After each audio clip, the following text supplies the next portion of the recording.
This is your station? But what am I actually doing here? I'm not gonna tell you. Don't worry. You're gonna figure it out.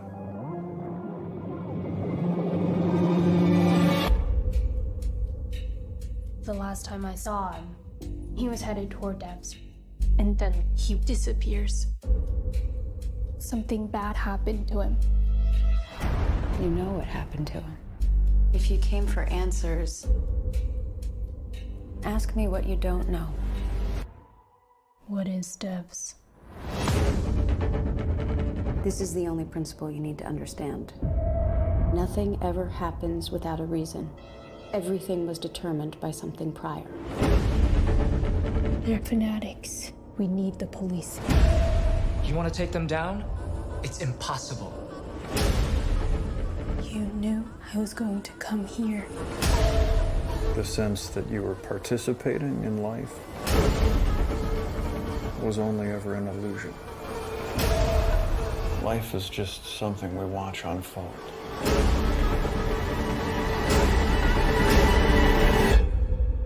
What's inside? Everything. Alright, hey everybody, welcome back to the channel. This is Rob here at Smirking Gun Reviews, and today we're going to be talking about the FX on Hulu original series Devs, or if you've, like I said, full spoilers in the beginning, Deus. Nice little twist that they threw in there. I thought maybe they were just making a Deus Ex Machina reference, but maybe they were, maybe they weren't. Maybe it was a little bit of column A, column B. But this show, that's an 8-part show written and directed by Alex Garland that I've been watching a day after on Hulu, is something really special. I've been acquainted with the work of Alex Garland since the movie The Beach. I saw the movie directed by Danny Boyle, written by him based on his book. I read the book. I liked the book. I thought the book was pretty good. In fact, I think, as usual, the book is better than the movie because they sexed up the movie real good, and that really wasn't much of a part of the book at all, if at all. Then came 28 Days Later, and he made an excellent zombie movie that's not really about zombies with Danny Boyle again. And like any good zombie movie, it's not really about zombies. Any movie that has zombies that just is dealing with kills and death and all that shit, that's just, something else. And then I started paying attention to more of Alex Garland's writing. He did Deus Ex Machina, or Deus Ex actually, right? Which is a fantastic movie starring Oscar Isaac, Domhnall Gleeson, and why is her name escaping me right now? The girl from Tomb Raider. It'll pop back into my head in the middle of the night, and I'll wake up screaming her name. That's what she said. And that was really good, but I'm like the one guy in the world that didn't really care for Annihilation. I appreciated the visual style. I appreciated, an original movie, especially that part. I just didn't really care for the movie. I just really didn't. It really kind of just, I don't know. I'm the one guy, I think. And then comes Devs, or Deus. And I honestly didn't know what to make of this show, and I'm glad I wasn't doing this on a week-to-week basis. I really am. I thought about doing this on a week-to-week basis, but I'm glad that I let it all sink in. Because if I had done this every week, I'd have been doing the whole, what about this? What about that? What about... Instead, I'm glad that I got to watch all of it, let it all sink in for the most part, and then I just finished watching the finale. And I'm going off of no notes except for a few that I took here about the finale. So this is a phenomenally made show. I love the quiet score that this show has. The acting is really good. The writing is really good. The production's very good. It it's trying, like I saw some article that said it's trying to break your brain. It's not really trying to break my brain, at least. I feel like a lot of the things that they talk about in this show are things that I think about all the time. But for other people, maybe not so much. I'm a weirdo. So let's first talk about the cast. Sonoya Mizuno, who plays Lily Chan. I'm not familiar with this girl at all. And she was the one thing up until the finale, and I saw the whole thing. I was pretty prepared to be kind of harsh about her, because she has what I like to call the non-reaction face. Also, in solidarity, I'm just letting the hair fly. Like Offerman's crazy hair, I'm just letting my crazy hair fly. She has a non-reaction face. It's like no matter what the fuck happens, she just looks the same. She's a very plank of wood. But the thing is like she was actually as a plank of wood. And I don't mean that because I meant like she gives you nothing. It's all internalized, and I like a performance like that. But for a time, I was going there like, man, she's so not interesting. She's an interesting character because she gives you nothing expressively. But I realize now that's kind of the point. And not every character in the world has got to be, some over-the-top character. She actually feels like a very real person, somebody who just kind of sits there and takes it in. And as an actress, she's fantastic. There's some moments in here, and again, with giving basically hardly any expression at all, she does some things in here that are fantastic. But, and I guess I'm going to say it the best for last. Jin Ha as Jamie, I thought was a very well-developed character on this show. This guy who has to come in and save the day and be doomed at the same time. I thought he was really good, and his story, his arc is tragic, and depending on how you feel about the ending, uplifting? I mean, I guess before I get into, believe me, this is what happens when I don't take notes, is I'm all over the place. The premise of this show, for those of you who don't know what this is, and before I spoil everything, this guy named Sergey and his girlfriend Lily both work at this company called Amaya. It's a tech company out in San Francisco area. There's a great big girl statue, huge, looming over the place. That is the dead daughter of the CEO, the guy who runs things, played by Nick Offerman. His name is Forrest. And Sergey is this high-level guy at the tech company, and he gets a job working for the special division that Nick Offerman's character has. I'm going to turn off the subtitles here.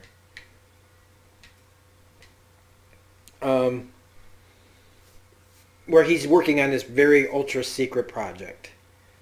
And Sergey goes in there, and something happens while he's there, and he leaves, and this is where we're really going to start getting to spoilers. He's killed. He's killed by Nick Offerman and his security guard, played by Zach Grenier. Zach Grenier, man, holy shit, he's a very well-known character actor. He's been in everything. I remember he was on an episode of The X-Files from Season 8, I believe it was Season 8, called Alone. It was a very, very creepy episode, and he's deliciously creepy in this. He kills Sergey. He's like the security officer for devs for the whole company, really, and he's like one of the most dedicated security officers I've ever fucking seen in my life. Talk about willing to go above and beyond what the job requires, and not in a good way. So the mystery starts from there. They cover up his death. They make him disappear. They kill him, and then they make him disappear. And then they Photoshop another person getting burned alive. And they make it look like he did it. to himself.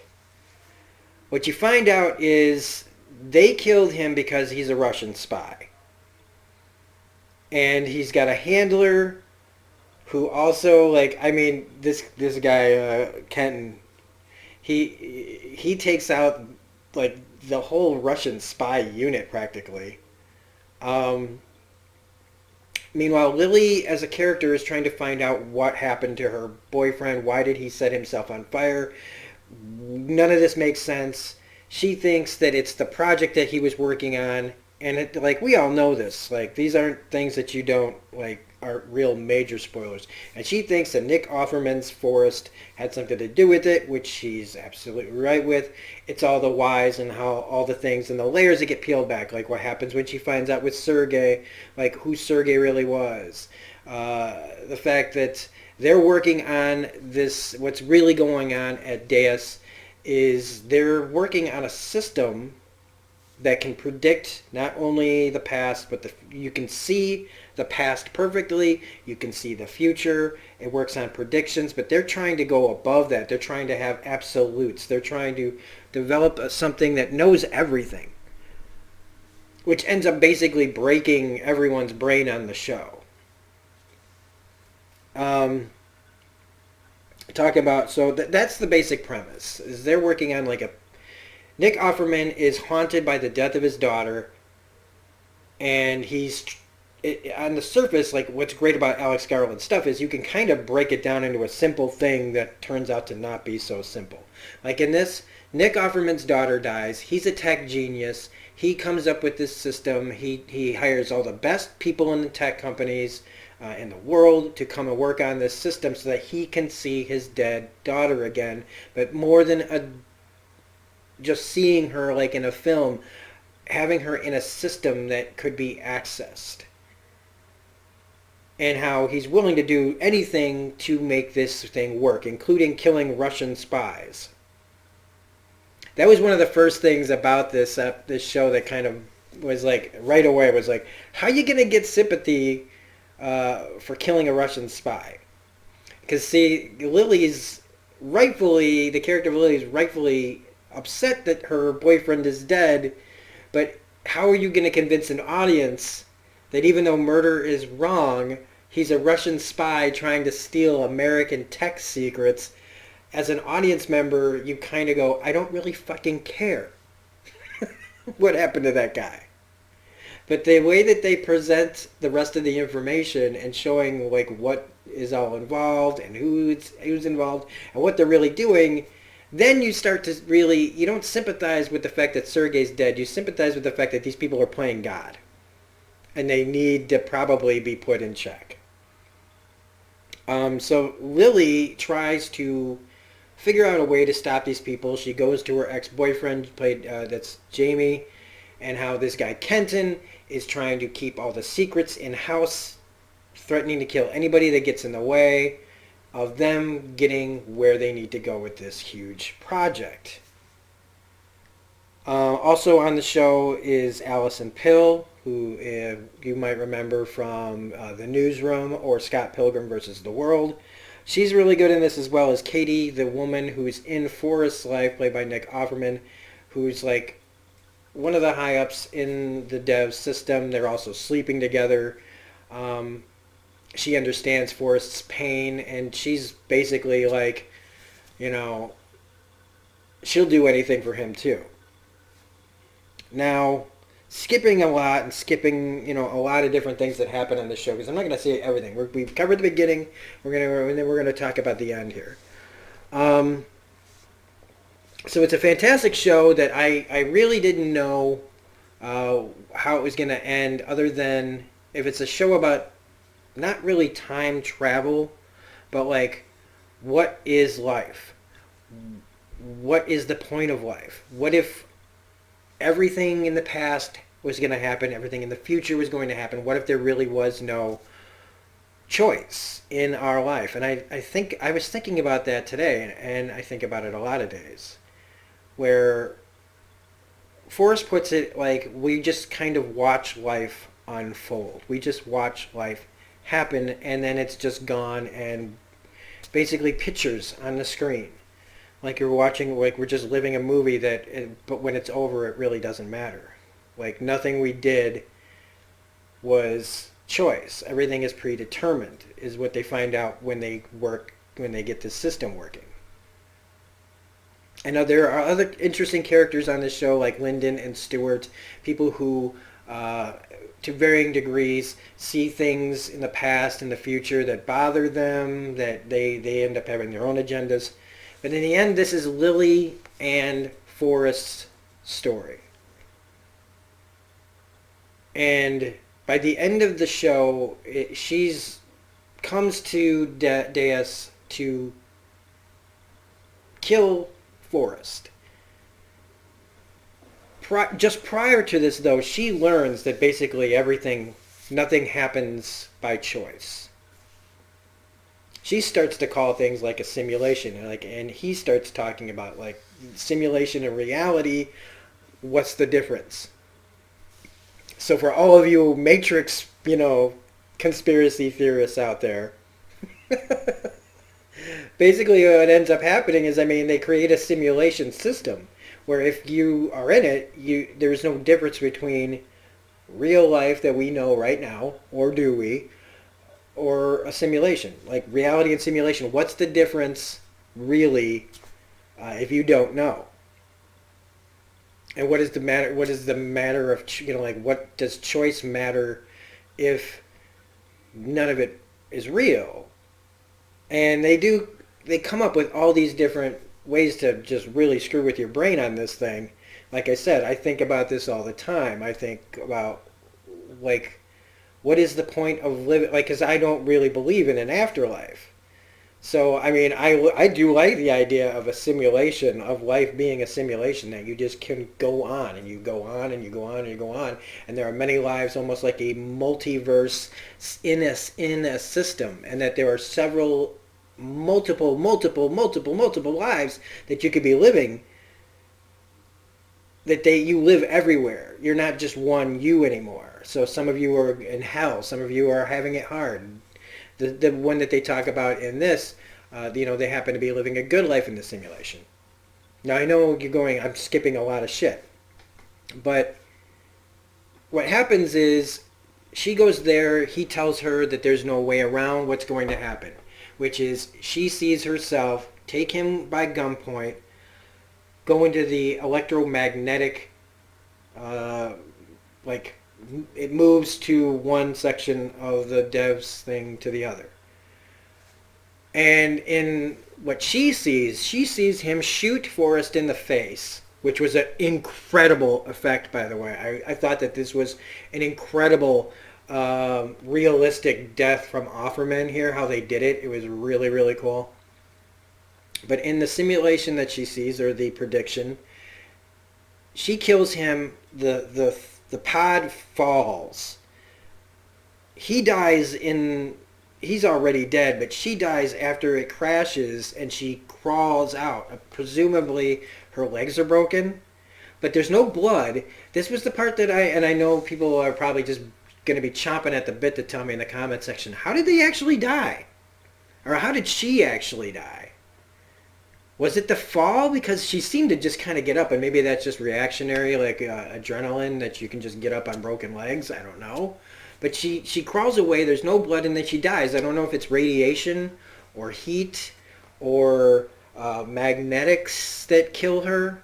It doesn't seem like that big of a fall. I'm not going to question it. But in that simulation, she dies. When it's actually time in reality to do this situation, she gets to every single point in that confrontation until she takes her gun and she throws it out of the room, making a choice. Offerman freaks, Allison Pills, Katie freaks. All of a sudden, they don't know what's going to happen. Everything had been predetermined. They'd seen this so many times before. But now she's made an actual choice. And they don't know what to do anymore, because after the events of what happens, their prediction machine stops working. But only if she shoots him in the face the way that they saw it. So she thinks she's changed and stopped her fate, his fate, by throwing the gun out of the room. But unfortunately, Stewart, who's played by, and I should be talking about this guy because he's a great character actor as well. And I don't even mind. Stephen McKinley Henderson is a great actor, a great character actor. And I might as well say Lyndon too. Kaylee Spaney, she's also a fantastic little actress.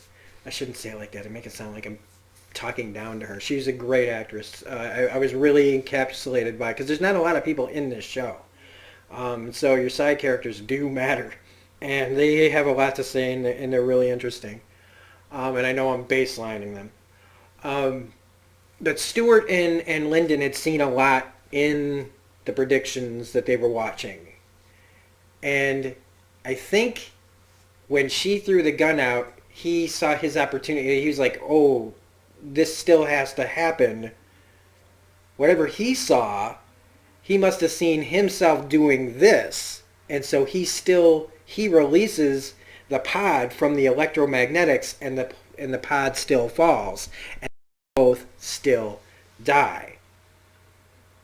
And part of me was going, what? Because this time they fall, but he gets up and he crawls away and then he dies. And again, I'm like, there's no blood. It has to be radiation or something. But there's no... I don't know. Maybe it's just a fall, I guess. I'm dwelling on the wrong thing, right? So... then... what happens is Forrest wakes up in a distortion. Now the distortion is this screen here, and he's suddenly on the screen with Katie in front of him. He's like, what is going on? What happened?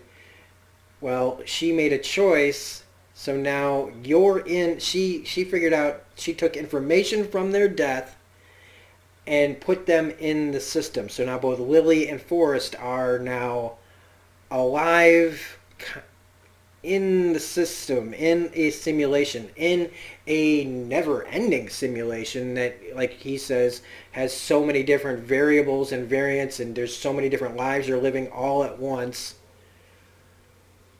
And Lily wakes up in it, and she thinks, and to, the audience, this feels like one of those, like, Dallas moments where everything, the whole fucking season was a dream, But in this, she goes through her day, she starts questioning things that she sees to the point where she branches off. When Sergei won't show her what's on the phone, which was a big deal early in the season, she leaves and heads out towards Devs, where Devs should be, but there's no Devs. When she gets out there, there's just Forrest and his kid, and I also love that his name is Forrest, and they're in a forest. And he's with his kid. He comes to talk to her, explains that they're in a simulation, that this is like the afterlife. This is your paradise. Some people are going to be more like in limbo or in hell, but we continue on. There was a whole thing earlier about resurrection and messiahs and all this stuff.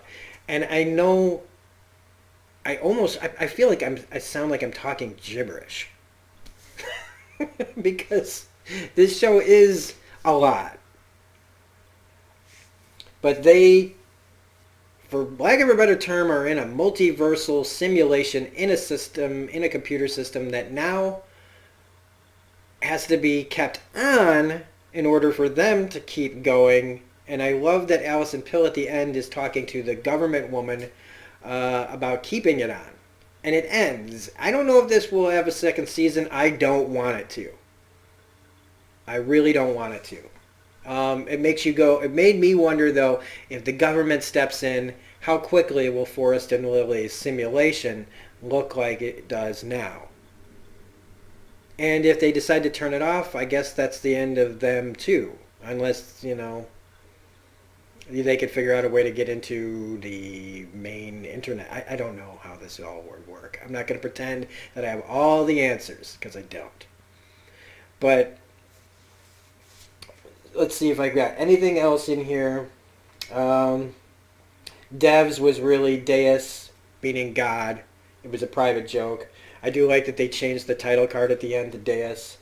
I always, they tampered in God's domain. That's basically, I mean, I took a Mystery Science Theater reference and threw that in here because that's really what they were doing. They were, they were tampering in God's domain. A show that has its head, a show that's in its own head as much as I am. This show is definitely not for everyone. And I'm not going to call it a slow burn, but I'm going to call it a thinking man's show or a thinking person's show. Sorry, shouldn't make it just a man thing. Anybody who has a brain in their head will enjoy this show, I think. And if you like Nick Offerman, he kills it hard on this show. I'd say Emmys, but I keep always getting those wrong. I think he deserves to win a lot of awards. And he got a chance to play off-type, which is he's the other side of the spectrum as you could possibly be to Ron Swanson. Right up to the point where he's eating a bunch of like kale-like grass out of what looks like a quarter pounder container. I was laughing my ass off. So that's all I'm really going to say about this. I highly recommend you checking out this show. There's a lot of stuff in the middle that I didn't talk about, and I know I talked about the end and the beginning quite a bit here, but it's the journey that matters. And even though I've told you the big moments there, like that are at the beginning and the end, there's still a lot you can glean from watching this. I really like this. I'm hoping that Alex Garland gets to do more things like this, long-form television shows where you get plenty of time to explain your story, which I really wish now Annihilation would have been as well. This also makes me think, again, why Dr. Sleep, the Mike Flanagan movie, should have been like this as well. So, that was Devs. This is Devs. This is Deus. It's been a really long day, and I hope I made some kind of sense to this fantastic show. I'm going to be paying a lot of attention to the actress who played Lily, and I think that the guy who played Jamie was really good. Everybody in this was really, really good. And it really makes you think about whether or not we're in a simulation. But I'm not going to go down that rabbit hole.